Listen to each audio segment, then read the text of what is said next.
बिस्मिल्लाहिर्रहमानिर्रहीम। अस्सलाम वालेकुम।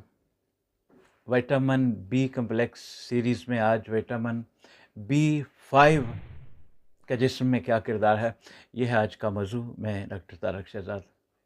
विटामिन B5 भी जिस्म में एनर्जी प्रोडक्शन के लिए बहुत ज़रूरी है। ये कार्बोहाइड्रेट्स, प्रोटीन और फैट्स को तवानाई में बदलने में मदद देता है। ये को एंजाइम ए की तैयारी में बुनियादी किरदार अदा करता है, जो कि कई केमिकल रिएक्शन में शामिल होता है।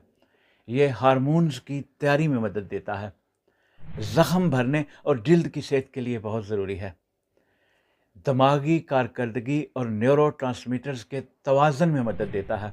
विटामिन B5 की कमी की अलामत ये हैं कि जिस्म में थकन बहुत ज़्यादा हो जाती है, कमज़ोरी और चक्कर आने की अलामत होती हैं, नींद में खलल और बेचैनी पैदा हो जाती है, मतली कै और पेट में दर्द, हाथों और पाँव में जलन या इनका सुन्न हो जाना, बर्निंग फीट्स सिंड्रोम, बालों का गिरना, जिल्द का खुश्क हो जाना या उस पर दाने निकल आना, ज़हनी दबाव और किसी भी काम पर फोकस का कम हो जाना विटामिन B5 की कमी की अलामत हैं।